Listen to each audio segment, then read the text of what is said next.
வணக்கம் சார். வணக்கம் சார். வணக்கம் வணக்கம். தமிழக அரசியல்ல சட்டமன்ற தேர்தல் முடிவு அடைந்து இதோட 3 நாட்கள் ஆகியும் தாவேகா தலைவர் விஜய் அவர்கள் பாத்தீங்கன்னா ஆட்சி அமைப்பதுல பெரும் சிக்கல் நீடிச்சிட்டு இருக்கு. பெரும்பான்மைக்கான தொகுதிகள் வந்து கிடைக்காதனால இப்படி ஒரு சிக்கல் சந்திச்சிட்டு இருக்காரு. ஆளுநர் வந்துட்டு மெஜாரிட்டி இருந்தா மட்டும்தான் பதவி ஏற்க முடியும் அப்படின்ற ஒரு சொல்லி அடிச்சிருக்காரு. அடுத்த கட்டமா என்ன ஆக போகுது சார்? விஜய் பொறுத்த வரைக்கும் விசிகா தலைவர் திருமாவளவர்களையும் சிபிஐ சிபிஎம் தான் நம்பிட்டு இருக்காரு.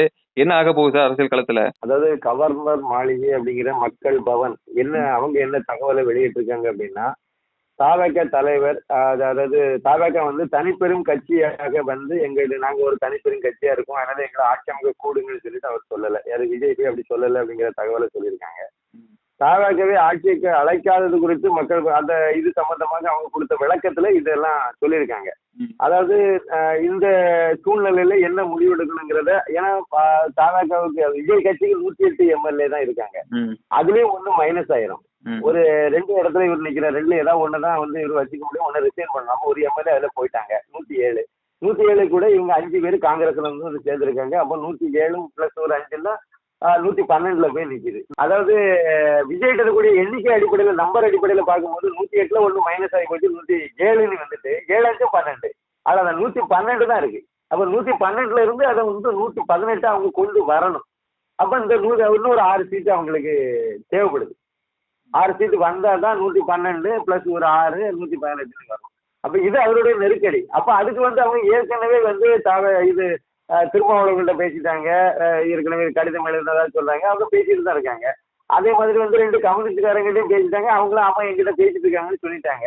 இந்த 3 பேருமே மொத்தத்துல 6 சீட்டு இருக்கு. அந்த எட்ஜில பாஸ் ஆகக்கூடிய வாய்ப்புக்கு அந்த இது இருக்கதான் செய்யுது. ஆனா இந்த 3 பேருமே இது வரைக்கும் வாய்ப்பு சொல்லலையே, நாங்க வந்து எங்களுக்கு வந்து ஆதரவு இவ்வளவு இருக்கு, அது எங்களுடைய ஆதரவை நாங்க உங்களுக்கு தாரோம். நேற்று காங்கிரஸ்காரங்க போன மாதிரி எம்எல்ஏ போயிட்டு நாங்க லெட்டரையும் கையில கொடுத்து நாங்க ஆதரவு எங்களுடைய ஆதரவு இருக்கு, இதுக்கு கண்டிஷன் இது என்ன கண்டிஷன் வேணா இருக்கட்டும், அதை சொல்லி ஒரு ஆதரவு கொடுக்கணும்ல. அதை கொடுக்காம வெளியே உட்கார்ந்து இருந்துட்டு இது விஜய் வந்து ஆட்சி அமைக்கவில்லை அழைக்கவில்லை, இது வந்து ஆர்எஸ்எஸ்னுடைய சதி, இது வந்து பிஜேபியினுடைய சதி அப்படின்னு சொல்லி திருமாவளவங்கிற அந்த மாமாவளவும் சொல்லிட்டாரு. இது தேவையா? நேற்று வரைக்கும் அந்த இன்னும் அந்த கட்சியில இருந்து இன்னும் எம்எல்ஏ கூட பதவி ஏற்கல. திமுக கூட்டணியில இருந்து வெற்றி பெற்ற எம்எல்ஏ 2 பேரும் இன்னும் பதவியே ஏற்கல. அதுக்கிடையில அணி மாறி போன நீ அணி மாறதுக்காக வேண்டி ரூட்டு போட்டு வச்சிருக்க நீங்க அந்த இதுல இருந்துட்டு ஆர்எஸ்எஸ் பிஜேபின்னு சொல்லிட்டு இருந்தாரு. அதே மாதிரி வந்து மதவாத கட்சிகள் வரக்கூடாதுன்னு எங்க திமுக அங்கேயும் அப்படி இதே வார்த்தையில சொல்லிட்டு இருந்தீங்க. மதவாத கட்சி பாஜக சொல்றது, முஸ்லீம் லீக் 2 கட்சி 2 எம்எல்ஏ வெற்றி பெற்ற கட்சி எங்க கொண்டு போய் சேர்க்க போறிய? மதவாத கட்சி மதத்தின் அடிப்படையே அந்த நாட்டை பிரிச்ச கட்சி அது. இன்னும் சொல்ல போனா அது மதவாத கட்சி இல்ல. அப்புறம் ஜாதிய கட்சி, என்ன ஜாதிய கட்சியில நீங்க என்ன கட்சி நடத்துறீங்க? அன்புமணி நடத்துறது, டாக்டர் ராமதாஸ் நடத்துறது ஜாதி கட்சி. சரி, நீங்க என்ன கட்சியை நடத்திட்டு இருக்கீங்க?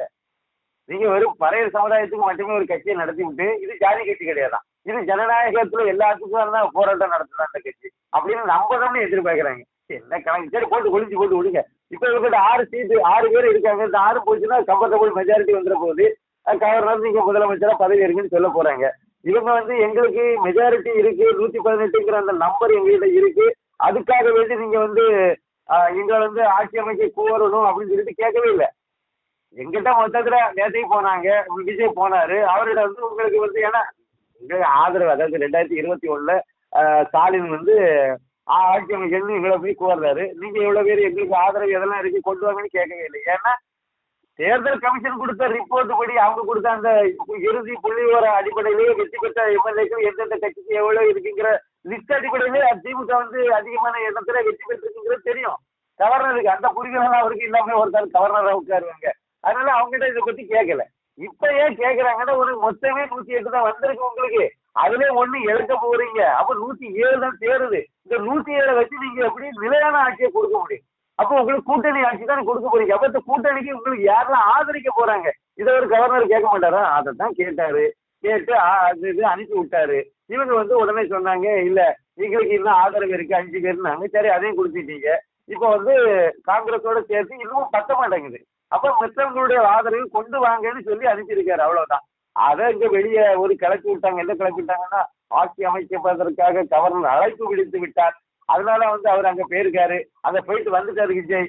வந்த உடனே இப்ப வந்து உடனடியாக மற்ற தலைவர்களெல்லாம் கேட்டுட்டு உடனே ஒரு நேரத்தையும் முடிவு பண்ணி உடனே அவர் பதவி ஏற்பாரு.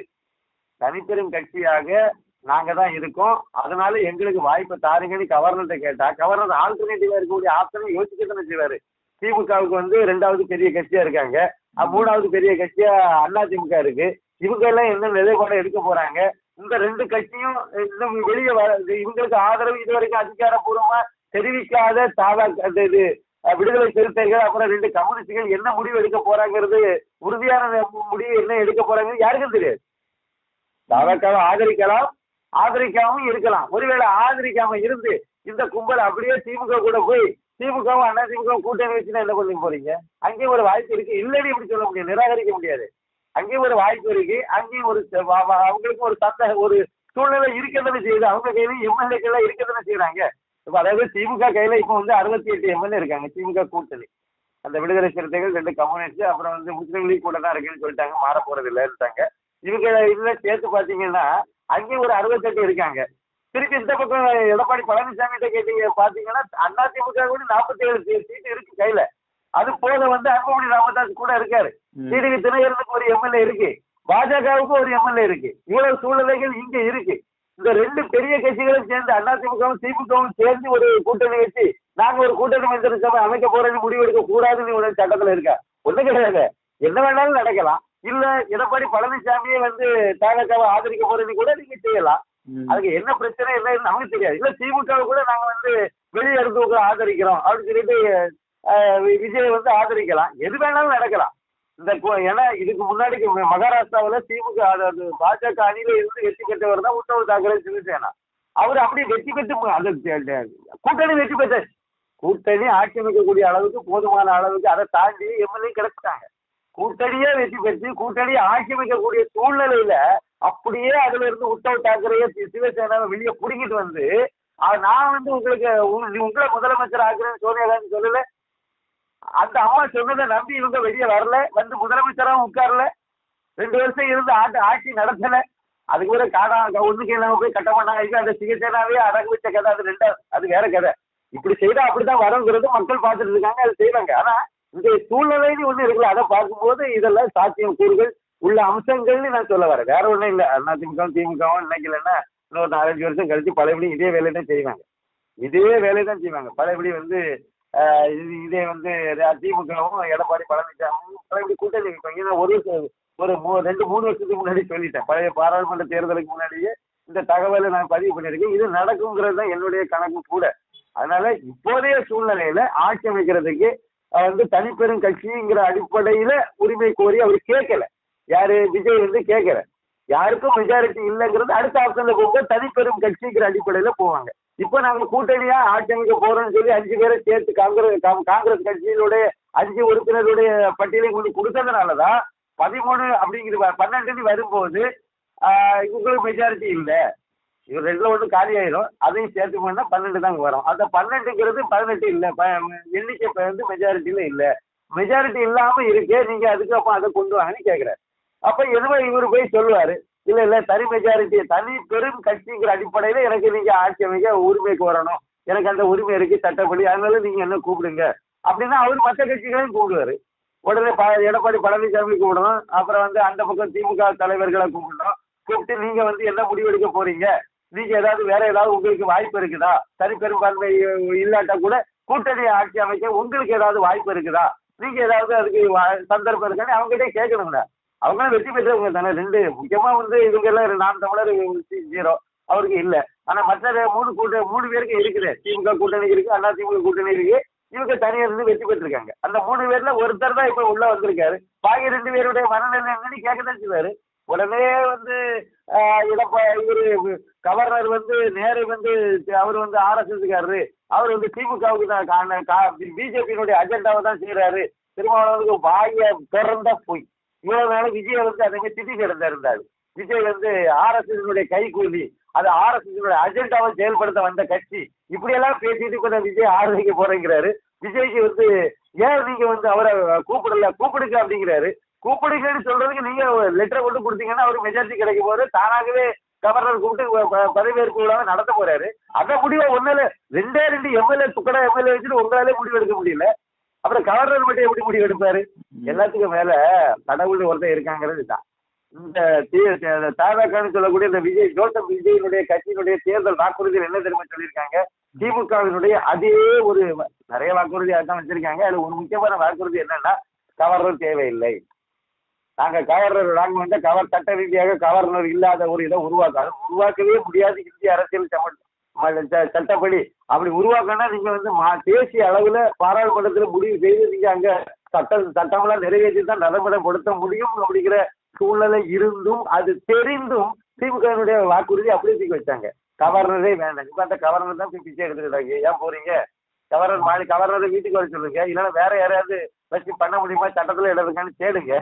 அரசியலமைப்பு சட்டத்தை இப்படிதான் அம்பேத்கர் வகுதியமைச்சு வச்சிருக்காரு. பிரிட்டிஷனுடைய இது கிட்ட இருக்கு. பிரிட்டிஷனுடைய இதை வச்சுதான் அம்பேத்கரை சட்டத்தை எழுதி வச்சிருக்காரு. அப்ப அதுதானே வராதுல. அதை மாத்தணும்னு சொல்லுங்க, மாத்துங்க. எப்படி பண்ணுங்க? இப்ப எந்த கவர்னர் வேண்டாம்னு சொன்னீங்களோ அந்த கவர்னருடைய இதை குறை சொல்லிட்டு அலையிறாங்க. அது வந்து கவர்னர் வந்து என்ன செய்யறாரு, அவர் வந்து திமுக இதுக்கு பாஜகவுக்கு கைக்கூலி வேலை பார்க்கிறாரு. சட்டப்படி அவரு கேட்கிறாரு, நீங்க அதுக்கு உள்ள இதை சொல்லுங்க. 108 எம்எல்ஏ வச்சுக்கிட்டு ஆட்சி அமைக்கணும்னு சொல்றீங்க. அப்ப அடுத்த லெவலுக்கு வாங்க. மற்ற கட்சியும் ஒரு கூட்டு கேட்பாரு. மற்றவங்க யாராவது கிளைம் பண்றாங்களா எங்களுக்கு கூட்டணி? இப்ப வந்து எடப்பாடி பழனிசாமியோ இல்லைன்னா திமுக தரப்புல இருந்தோ நாங்க திமுகவும் அண்ணா திமுக சேர்ந்து கூட்டணி வைக்க போறோம், எங்களுக்கு 2 கூட்டணிக்கு இவ்வளவு எம்எல்ஏக்கள் இருக்கு, நாங்க சேர்ந்து பண்ண போறோம் அப்படின்னு சொன்னா அது வாய்ப்பு இல்லைன்னு இப்படி நிராகரிக்க முடியும். அதனால அதெல்லாம் பார்த்து தானே செய்வாரு. அதுக்கிடையில கவர்னரை போயிட்டு அப்படி இப்படின்னு சொல்றதுல என்னதான் இருக்கு? ஆனா உண்மையிலே கவர்னர் மாளிகையில இருந்து அதிகாரப்பூர்வமாக வெளியிடப்பட்ட அறிவிப்புல வந்து நாங்க யாரையும் ஆட்சி அமைக்க அழைக்கலன்னு அவங்க தெளிவுபடுத்தி விட்டாங்க. அதாவது குறிப்பாக ஜோசப் விஜய் வந்து நீங்க வந்து பதவியேற்பு விழாவுக்கு வாங்க, நீங்க வாங்க ஆட்சி அமைக்க பதவி ஏற்போம் அப்படிங்கிறது எந்த எதுவும் சொல்லல. மெஜாரிட்டி என்ன இருக்குங்கிறத மட்டும்தான் நாங்க பட்டியலை கொண்டு வாங்க, உங்களுக்கு போதுமான மெஜாரிட்டி இருக்காங்கிறத பார்ப்போம் அப்படின்னு சொல்லி தான் நாங்க சொல்லியிருக்கோம். அப்படிதான் சொல்லியிருக்காங்களே ஒழிய வேற எதுவுமே அவங்க சொல்லலை. இவங்களா வந்து அதை ஒரு பெரிய விஷயமா சொல்லிட்டு இருக்காங்க. இதே திருமாவளவன் தான் ஆர்எஸ்எஸ் பிள்ளை தான் வந்து சீமானும் விஜயும் சொல்லிட்டு இவர் பேசிட்டு இருந்தார். இவர் தான் பேசிட்டு இருந்தார். இப்ப வந்து விஜய வந்து நீங்க ஆட்சி அமைக்க கூப்பிடுங்க, அதுதான் ஜனநாயகம். இவருக்கு அடுத்து தார்கிருக்காரு கட்சியை அடமான வச்சுட்டு போயாச்சு. அவருக்கு பங்குக்கு அவரை கூப்பிடுவதுதான் முறை, அதுதான் நியாயம். அதெல்லாம் கவர்னருக்கு தெரியாதோ, அவருக்கு சட்டமே தெரியாது. இவங்க சொல்லிதான் அவருக்கு சட்டம் தெரிய போறதோ. எழுதிட்டாரு. மெஜாரிட்டி இவர் தேவைப்படுது. அவரு ஜோசப் விஜய் தான் முடிவு பண்ணணும். இந்த 2 பேரும் இந்த 2 அதாவது ஒரு ராசியான ஆளு திருமாவளவன் நேர போனாரு. ஒழுங்கா இருந்த அந்த விஜயகாந்தை இழுத்து தெருவில் கொண்டு விட்டு அந்த கட்சியை இழுத்து மூடியாச்சு. அடுத்து நேர ஸ்டாலின் போனாரு. ஒரு 4-5 வருஷம் பயணம் பண்ணாரு. அப்படியே திமுக வந்து காலி பண்ணி முடிச்சாச்சு. அப்புறம் இப்ப ஜோசப் விஜயை காலி பண்றதுக்காக அப்படியே ராசியான ஆளு ஜோசப் விஜயை காலி பண்ணணும், தாவகவும் ஒண்ணு இல்லாம ஆக்கணும். அது ஒரு 2 வருஷத்துலயும் செஞ்சு விடலாங்கிற நம்பிக்கை இவங்களுக்கு இருக்கு, தனி மெஜாரிட்டி இல்லாததுனால. அதனால அவங்ககிட்ட போய் இன்னைக்கு ஒட்டி உறவாடிட்டு ஏதோ துணை முதலமைச்சர் கேட்டுருக்காருன்னு கேள்வி. இந்த லட்சணத்துல 2 எம்எல்ஏ வச்சுட்டு துணை முதலமைச்சர் கேட்டுருக்காங்க. இந்த எம்எல்ஏக்களை இன்னும் பதவி வைக்கல.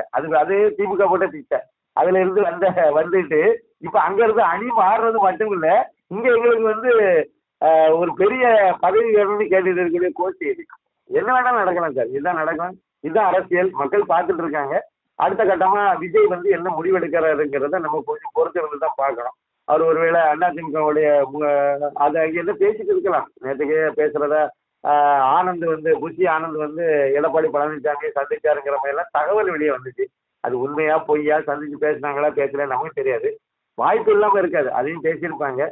திமுக தரப்புலையும் கூட பேசியிருப்பாங்க. என்ன பேசினாங்க, இல்லைன்னா திமுகவும் அதிமுகவும் கூட பேசியிருப்பாங்க. என்ன பேசினாங்க, திரைமறைவில் என்ன நடந்துச்சுன்னு நமக்கு தெரியாது.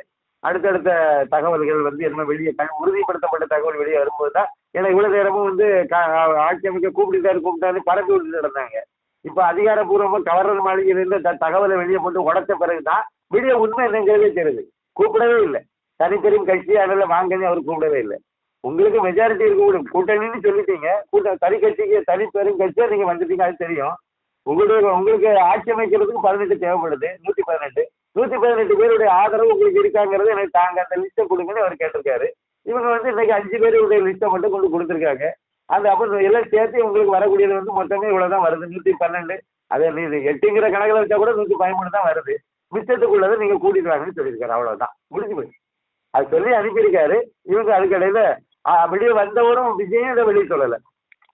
விஜய் தாராக தரப்புல தானே சொல்லணும், அந்த மாதிரி போனோம் இப்படி சொல்லியிருக்காரு. அடுத்து நாங்க வந்து அடுத்த கட்ட இதுங்கிறத அடுத்த நாங்கள் முயற்சி பண்ணிட்டு இருக்கோம் அப்படிங்கிறதானே சொல்லணும். அதை இவங்க சொல்லவே இல்லை. மக்கள் பரப்பி எல்லா மீடியாக்கள்லையும் இந்த மாதிரி ஒரு வதந்தியை பரப்பிட்டு இருக்காங்க. அது வதந்திக்கு கடைசியில கவர்னர் மாளிகையில் இருந்தால் உண்மையை சொல்ல வேண்டியது முற்றுப்புள்ளி வைக்கிற விதமா இப்ப அவங்க சொல்லி முடிச்சிருக்காங்க. அடுத்த கட்ட நடவடிக்கை என்னங்கிறத நம்ம பொறுத்திருந்து தான் பார்க்கணும். நன்றிங்க சார். மிக்க நன்றி, நன்றி, வணக்கம்.